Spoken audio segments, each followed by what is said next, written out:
Gaforja blu në lagunën e Karavastas është kthyer në një shqetësim real pasi prej vitesh dëmton biodiversitetin pra peshkimin.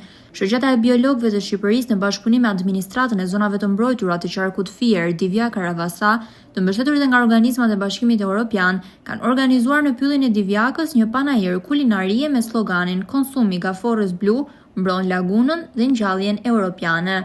Në këtë panajër merr pjesë restorant të plazhit të Divjakës, por edhe të gjithë zonës së lagunës së Karavastas, të cilët prej 10 vitesh në menut e tyre ofrojnë për konsumatorët edhe gaforën blu. Përhapja galopante e kësaj specie mjaft evazive është kthyer në dhimbje koke, për shumë institucione dhe biologët mendojnë se duke e kthyer konsumin e gaforrës në masivitet, mund të shërbejë në uljen e numrit të kësaj gjallëse në lagunën e Karavastas.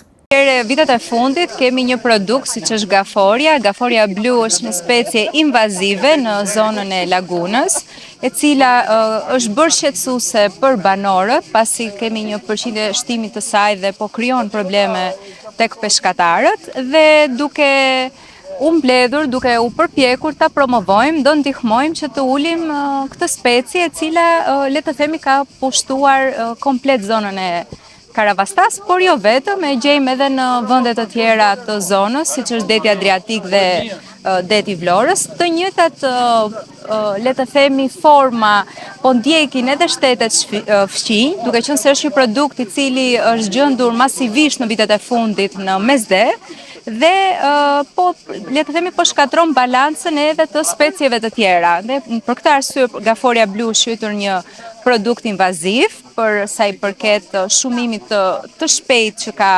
hasur në trojën e Karavastas, dhe ne sot jemi mbledhur shoqata biologëve për të shkëmbyer eksperjenca kulinare, por dhe për ta promovuar konsumin e saj, pasi është një produkt pavarësisht se është invaziv, është shumë i ushqyeshëm dhe le të themi ka një potencial shumë të lartë për sa i përket vlerave ushqyese. Është një risi për zonën e Divjakës, ka ardhur fillimisht para afërsisht 10 viteve në brigjet tona, por gjithmonë ka ardhur duke ushtuar. Ndërkohë që unë në restorantin tim kam filluar që në fillesat e saj me ta futur në menun e restorantit. E gatuaj në gatime të ndryshme, klasike dhe të veçanta specialitete që janë krijimet e mia. Kërkesat për gaforën janë mëdha, ne shqiptarët ndoshta nuk ja u dim tamam vlerën, po të huajt, turistët e huaj e duan shumë sepse e çmojnë si cilësi mishi, nuk ka çmim të shtrenjtë, është më e lira nga të gjitha, nuk diskutohet. Dhe vlerat e ushqyese i ka njësoj si aragosta. Por gaforja është, përveç se është e shijshme, për zonën tonë është krijuar dhe një problem për rritjen e gjallësave tjera të kënetës, siç është peshku, gjalla, karkaleci dhe shumë lloje të tjera, domethënë, që rriten kënetën tonë. Ndaj dhe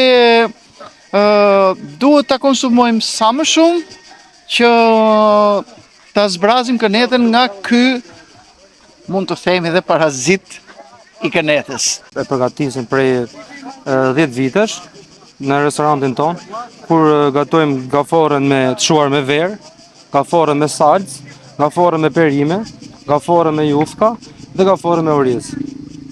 Këto do me thënë janë pjesë të restorantit ton. Dhe të huaj, por dhe vendat shumë fare, do me thënë kohët e fundit, sepse ne përgatisim dhe gaforën, do me thënë që quhet qofte gafore e përgatisim vetë, edhe ajo është pjesë që kërkohet shumë në restorantin tonë. Kulinaria e zonës ofron në restorantet e saj gaforë blu, e cila nga pikpamja ushqyeshmërisë ka vlera të larta dhe krahasohet me aragostën apo edhe specie të tjera.